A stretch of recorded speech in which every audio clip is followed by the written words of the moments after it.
नमस्कार विद्यार्थी मित्रांनो, welcome to Chowgule's Gurukul academy. विचार बदला, आयुष्य बदलेल, उद्याचा मार्ग आजच शोधा.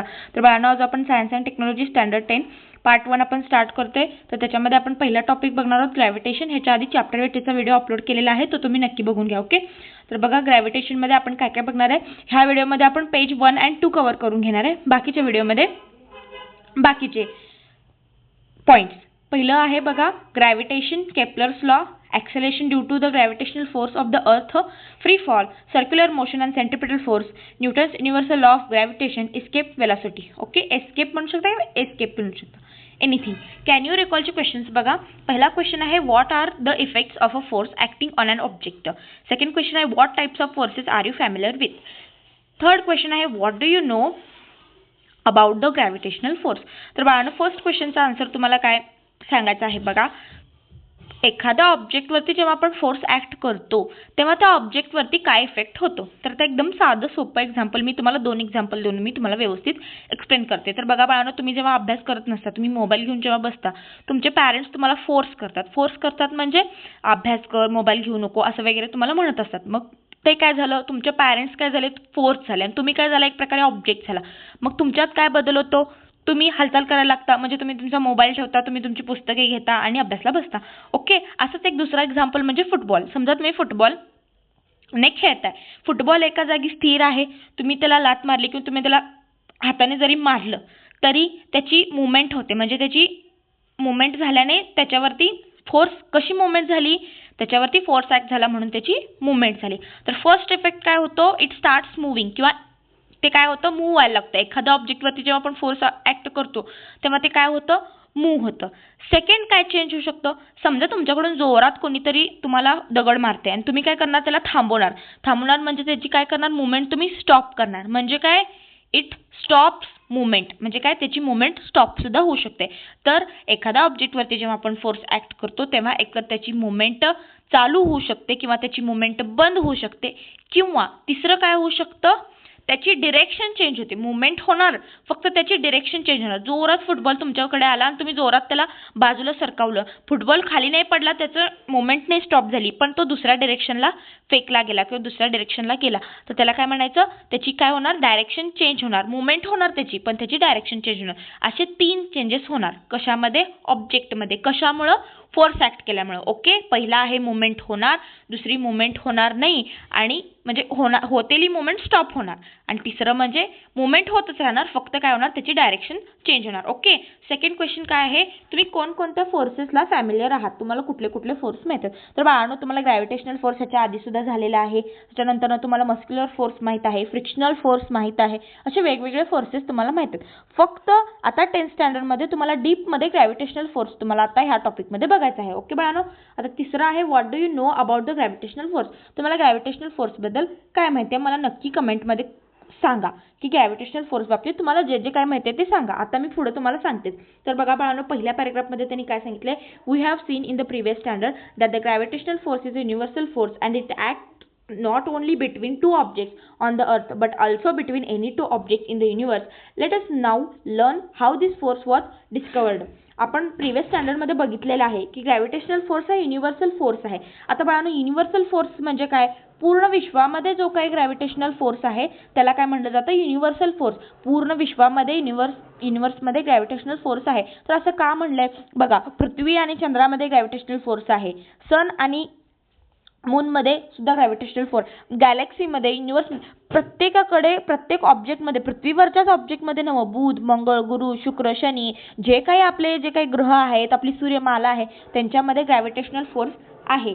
तर 2 ऑब्जेक्टमध्ये सुद्धा आहे आणि बाकीचं युनिव्हर्समध्ये पण आहे, म्हणून त्याला काय म्हणलं आहे, युनिव्हर्सल फोर्स म्हणलेलं आहे. तर बाळांनो बघा, ते कसं डिस्कवर झालं, ह्याचं जे काही आपल्याला डिस्कवरी आहे ते आपल्याला बघायचं आहे. ग्रॅव्हिटेशन पहिल्या पॅराग्राफमध्ये काय सांगितलं बघा बाळांनो, as we learn the phenomenon of gravitation was discovered by sir Isaac Newton. As the story goes, he discovered the force by seeing an apple fall from a tree on the ground. पहिल्या दुसऱ्या लाईनमध्ये काय सांगितले बघा, आपण शिकलेलो आहोत आधी की ग्रॅव्हिटेशनल फोर्स कसा डिस्कवर झाला, कोणी डिस्कवर केला, सर आयझॅक न्यूटन यांनी केला. स्टोरी काय होती, त्यांनी काय केलं, एक ॲपल ट्रीवरून जेव्हा खाली पडलं तेव्हा त्यांना क्वेश्चन्स पडले आणि त्याच्यावरनं त्यांनी काय केला, एक फोर्स डिस्कवर केला आणि त्या फोर्सचं नाव काय होतं, ग्रॅव्हिटेशनल फोर्स होतं. He wondered why all apples fall vertically downward and not an angle to the vertical, why do they not fly off in horizontal direction. त्यांना काय क्वेश्चन पडले आणि त्यांना आश्चर्य वाटलं की सगळे ॲपल व्हर्टिकली डाऊनवर्ड डायरेक्शनलाच का पडतात बरं, वर का जात नाहीत. Vertically angle to the vertical म्हणजे व्हर्टिकली म्हणजे स्ट्रेट का पडतात, परपॅन्डिक्युलर का पडतात, तिरके का पडत नाही, असं त्यांना प्रश्न पडला. म्हणून आणि का हॉरिझॉन्टल डायरेक्शनमध्ये हायर डायरेक्शनमध्ये सगळे ॲपल वर का जात नाहीत बरं, खालीच का पडतात, असं त्यांना ॲपल बाबतीत प्रश्न पडला. ओके, मग पुढं काय झालं बघा. After much thought he came to the conclusion that the earth must be attracting apple towards itself and it attractive force must be directed towards the centre of the earth. The direction from the apple on the tree to the centre of the earth is vertical direction at the position of the apple and thus the apple falls vertically downward. तर बाळांनो, ते जास्त विचार केल्यानंतर ना त्यांनी एका कन्क्लुजनवरती त्यांना काय वाटलं की बाबा अर्थकडे आपल्या असं काहीतरी फोर्स आहे, अट्रॅक्टिंग फोर्स आहे, जे की ॲपलला आपल्या स्वतःकडे खेचायचं काम करतंय आणि ते फोर्सचं डायरेक्शन कुठं आहे, डायरेक्टली सेंटर ऑफ द अर्थ, जो की आपल्या सेंटर, एखाद्या सर्कलचा सेंटर जसा मध्ये असतो तसं आपल्या अर्थ सेंटर कुठे असणार, मध्ये असणार. तर तिथं काय होतं, वस्तूचं अट्रॅक्शन होतं, म्हणजे अट्रॅक्टिव्ह फोर्स तिथं आहे आणि त्याच अट्रॅक्टिव्ह फोर्सला त्यांनी पुढं काय नाव दिलं, ग्रॅव्हिटेशनल फोर्स दिलं. ओके, तर आता बघा मला पुढं काय सांगितलं. Figure 1.1 on the left shows an apple tree on the earth. The force on an apple on the tree is towards the centre of the earth along the perpendicular from the position of the apple to the surface of the earth. तर बाळांनो आपण इथं आलेलो आहोत बघा, इथं आहे हा, आपण ही लाईन आपण वाचली.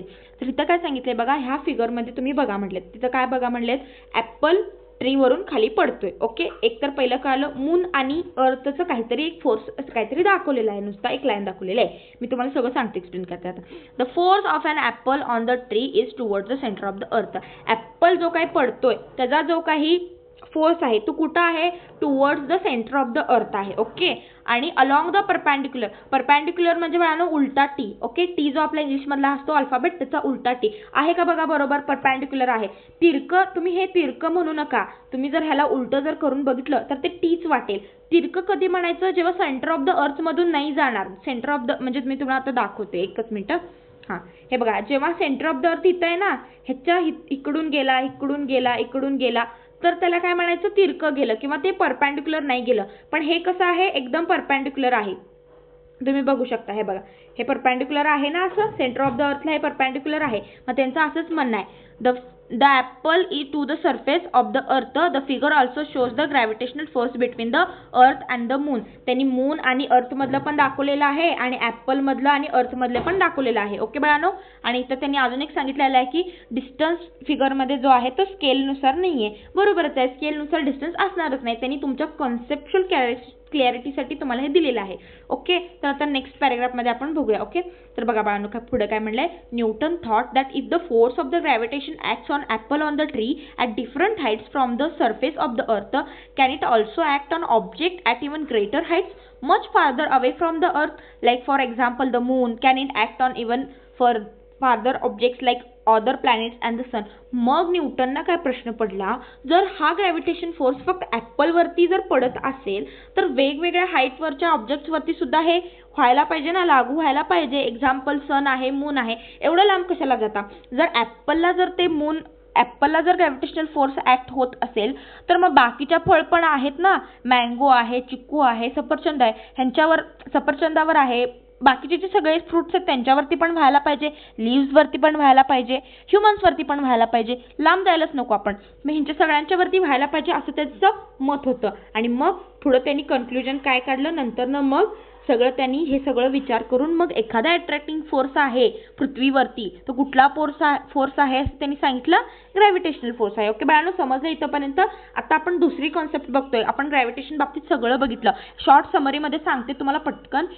सर आयझॅक न्यूटन यांनी त्याचा शोध लावला. त्यांनी कसा शोध लावला, एक ॲपल त्यांना व्हर्टिकली डाऊनवर्ड डिरेक्शनला खाली पडलं आणि त्यांना प्रश्न पडले वेगवेगळे, ही खालीच का पडलं, तिरकच का नाही पडलं, वरती का नाही गेलं. म्हणून त्यांना असं विचार करून त्यांनी कन्क्लुजन काय काढलं की अर्थकडे असा अट्रॅक्टिंग फोर्स आहे जो की सगळ्या वस्तूंना खेचतोय. म्हणून त्यांनी असं एक साधं कन्क्लुजन काढलं. आणि मग नंतर त्यांना परत प्रश्न पडला की ॲपलवर का लागू आहे, बाकीच्या गोष्टींवरती का लागू नाही आहे. म्हणून त्यांनी मग परत शेवटला कन्क्लुजन असं काढलं. फर्दर त्यांनी डिस्कवर केलं की असा काहीतरी अट्रॅक्टिंग फोर्स आहे जो युनिव्हर्सल फोर्स आहे आणि त्याला काय नाव दिलं गेलं बाळांनो, ग्रॅव्हिटेशन दिलं गेलं. ह्याच्यामध्ये इम्पॉर्टंट फक्त तुम्हाला ग्रॅव्हिटेशनचा शोध कोणी लावला, MCQला येऊ शकतं, सर आयझॅक न्यूटन यांनी लावला. बाकी अर्थचा ग्रॅव्हिटेशनल फोर्स हा कुठं असतो, directed toward the centre of the अर्थ. हे दोनच पॉईंट तुम्हाला ह्याच्यामध्ये सगळ्यात जास्त इम्पॉर्टंट आहेत बाळांनो. बाकीचं तुम्हाला नॉलेजसाठी दिलेला आहे. पहिला पॉईंट आहे ग्रॅव्हिटेशन म्हणजे काय किंवा ग्रॅव्हिटेशनचा शोध कोणी लावला, हा एक पॉईंट तुम्ही लक्षात ठेवायचा. आणि दुसरा पॉईंट नोट्समध्ये तुम्ही लिहून घ्या, हा एक पॉईंट. आणि दुसरा म्हणजे जे की अर्थचा ग्रॅव्हिटेशनल फोर्स आहे ते डायरेक्टेड टुवर्ड्स कुठं आहे. ओके, हे एवढं तुम्ही दोन गोष्टी लक्षात ठेवायच्या. तर बाळांनो आपण नेक्स्ट पॉईंट बघतोय, force and motion. Force and मोशनमध्ये बघा, we have seen that a force is necessary to change the speed as well as the direction of a motion of an object. बाळांनो मी पहिल्यांदा जेव्हा तुम्हाला कॅन यू रिकॉलचे क्वेश्चन सांगत होते तेव्हा पहिल्या क्वेश्चनमध्ये तुम्हाला सांगितलं की force is necessary to change the speed as well as the direction of a motion of an object. जेव्हा आपण फुटबॉलला किक मारतो किंवा फुटबॉलवरती फोर्स अप्लाय करतो तेव्हा त्याची स्पीड चेंज करतो किंवा त्याचं डायरेक्शन चेंज करतो. ओके, मग फोर्स आणि मोशन हे एकमेकांना इंटरकनेक्टेड आहेत. ओके, तर आता बघा इंट्रोडक्शन टू सायंटिस्टमध्ये तुम्हाला काय दिलेलं आहे. सॉरी बाळांनो, कॅन यू रिकॉलमध्ये what are Newton's law of motion. बाळांनो 9th स्टँडर्डमध्ये तुम्हाला झालेलं आहे what are Newton's laws of motion. तुम्हाला कमेंटमध्ये मला सांगायचे आहे 3 लॉज काय आहेत. मी तुम्हाला एक्सरसाइजच्या व्हिडिओमध्ये ह्या क्वेश्चनचा आन्सर तुम्हाला मी देईन. ओके, तर इंट्रोडक्शन टू सायंटिस्टमध्ये काय सांगितले बघा बाळांनो. Great scientist sir Isaac Newton 1642 to 1727 was one of the greatest scientists of the recent times. ते काय होते, ग्रेट सायंटिस्ट होते बाळांनो. He was born in England. He gave his laws of motion, equations of motion and theory of gravity in his book Principia. Before this book was written, Kepler and given 3 laws describing planetary motions. इथे बाळांनो काय सांगितले बघा, त्यांनी ते इंग्लंडमध्ये born झाले होते, म्हणजे इंग्लंडमध्ये त्यांचा जन्म झाला होता. त्यांनी लॉज ऑफ मोशन, वेगवेगळे इक्वेशन दिले, थेअरी दिले, त्यांनी एक बुक पब्लिश केलं ग्रॅव्हिटीवरती, असं झालं. पण ह्या बुकच्या आधी केपलर म्हणून जो एक सायंटिस्ट होता त्याने त्याचे 3 लॉ डिस्क्राईब केले होते. कशासाठी केले होते, प्लॅनेटरी मोशन. बाळांनो तर प्लॅनेटरी मोशन म्हणजे तुम्हाला प्रश्न पडला असेल बघा, नावातच आहे प्लॅनेटरी म्हणजे प्लॅनेटरी, प्लॅनेटरी मोशन. प्लॅनेटच्या मोशन बाबतीत त्याने कुठले तरी 3 लॉ केपलर्सने दिले होते. ओके बाळांनो, तर पुढे काय सांगितले बघा, Kepler's law was not non. Newton with his theory of gravity mathematically derived Kepler's law. तिथं जेव्हा केपलर्सने जेव्हा ते लॉ डिराइव्ह केले तेव्हा ते काही नोन नव्हते एवढे, पण न्यूटनने त्याच्यामध्ये मॅथमॅटिकली काहीतरी इक्वेशन घालून काय केलं, त्याला पब्लिश केलं, टाईप केलं. म्हणजे असं असतं, तुम्ही जे काही आता ॲड्स बघता, टी व्हीवरती ॲड्स बघता, आता जर समजा एखादं साधं सोपं तुमचा व्हील निर्मा घ्या किंवा कुठलं पण एखादं एक्झाम्पल घ्या किंवा लक्स साबण घ्या. लक्स साबण जेव्हा इंडस्ट्रीमध्ये प्रोडक्ट तो तयार झाला, जर ते मोठमोठ्या सेलिब्रिटी थ्रू जर प्रोडक्ट ते ॲड केलं नसतं तर ते आपल्याला कळालं असतं का, हा बाबा एक लक्स असं साबण आहे. तसंच सेम यांचं झालं, केपलर्सने लॉ केले पण तो नोनच नव्हता ना, ते सगळे अननोन होते. म्हणजे लॉ त्याचे जास्त डिराईव्ह झालेले नाही आहेत, डिराईव्ह झाले पण पब्लिश झाले नाही. पण न्यूटनने त्याच्यामध्ये आणि जरा एक्स्ट्रा ॲडिशन करून काय केलं, त्याला पब्लिश केलं. ओके बाळांनो, असं आहे. ओके, तर in addition to this Newton did ground breaking work in several areas including light, heat, sound and mathematics. He invented a new branch of mathematics. This is called as a calculus and has wide-ranging applications in physics and mathematics. He was the first scientist to construct a reflecting telescope. टेलिस्कोपचं जे काही construction होतं त्याच्यामध्ये ते त्यांचं खूप मोठं कामगिरी आहे आणि बाकीच्या सगळ्या ब्रांचेसमध्ये सुद्धा त्यांचं खूप मोठं कामगिरी आहे. बाळांनो न्यूटनने जो शोध लावला ग्रॅव्हिटेशनल फोर्स, जर तो ग्रॅव्हिटेशनल फोर्स आहे आपल्याला हे माहीत नसतं तर आज बाळांनो आपल्याकडे एरोप्लेन नसते, आपल्याकडे मिसाईल्स आपण सोडू शकलो नसतो, आपण सॅटेलाइट सोडू शकलो नसतो, ग्रॅव्हिटेशनल फोर्सच्या अपोज आपण जाऊन काहीच करू शकलो नसतो. आता आपण न्यूजपेपर वाचतोय, टीव्ही बघतोय, मोबाईल बघतोय बिकॉज ऑफ सॅटेलाइट.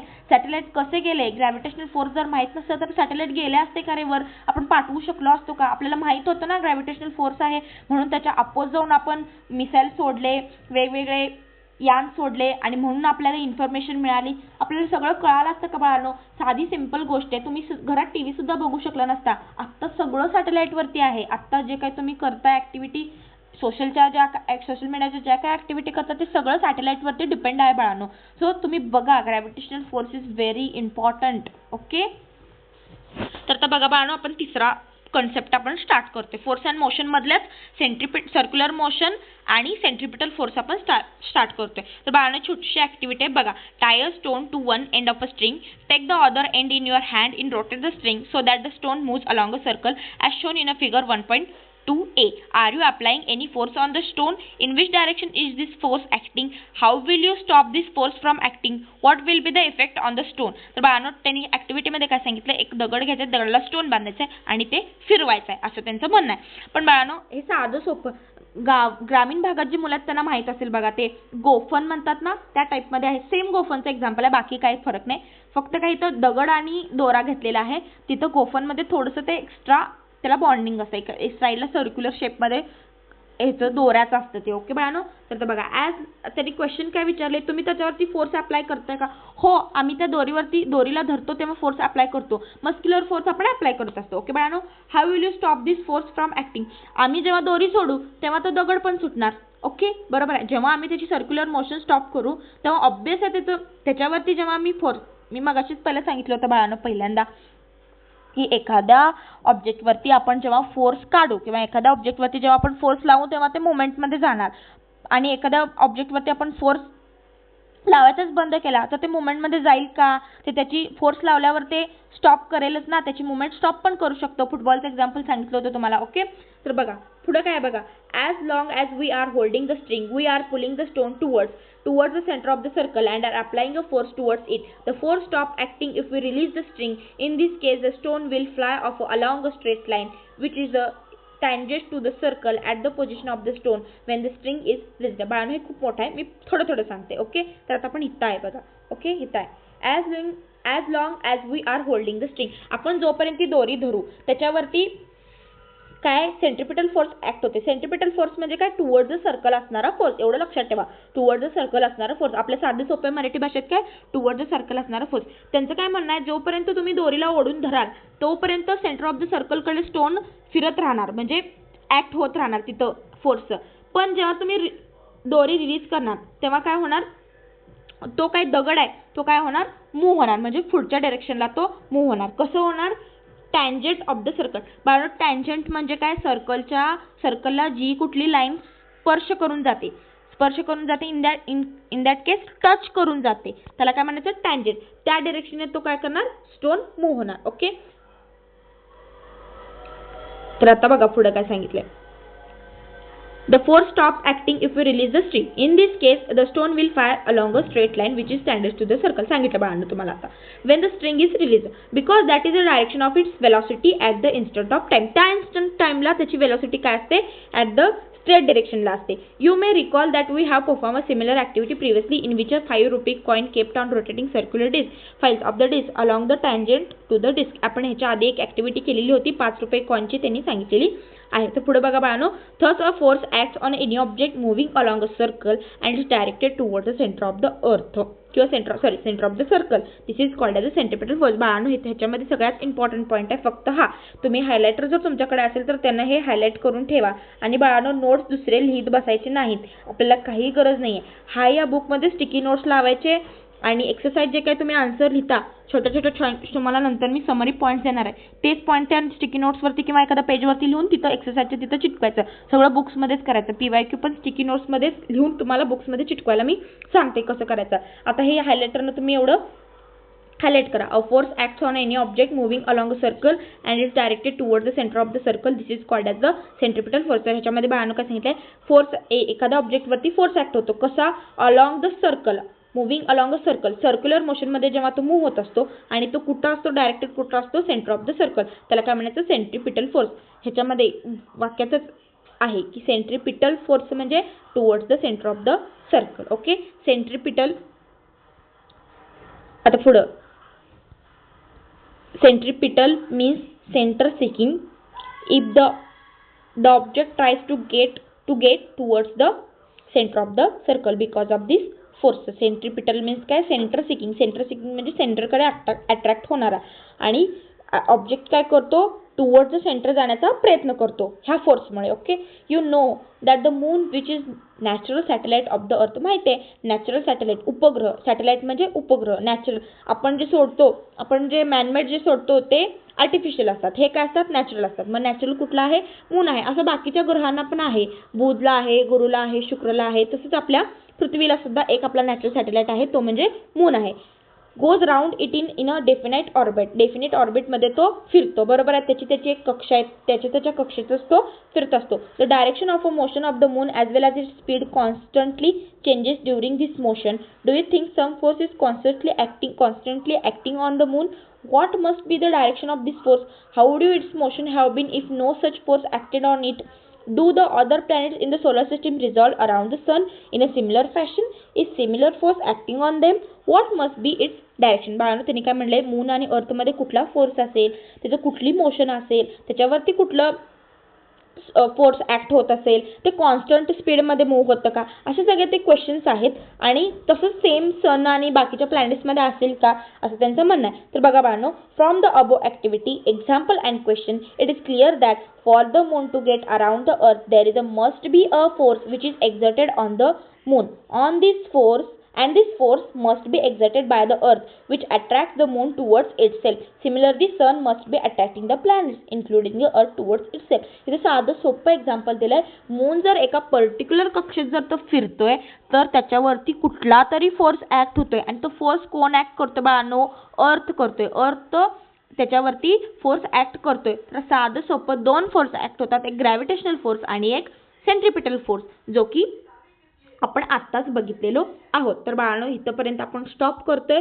बाकीच्या व्हिडिओमध्ये तुम्हाला बाकीचं करून घेतलं जाईल. पहिला टॉपिक आहे म्हणून तुम्हाला मी जास्त लेंदी केलेलं नाही आहे. नंतरच्या व्हिडिओमध्ये ह्या टॉपिकचे पुढचे व्हिडिओ तुम्हाला मिळून जातील. तर बाळांनो बघा, ह्याचा एक्सरसाइजचा व्हिडिओ पण मी तुम्हाला पाठवेन. मी ह्या व्हिडिओच्या बेसवरती तुम्हाला काय काय द्यायचं आहे बघा. कॅन यू रिकॉलचे क्वेश्चन देणार आहे.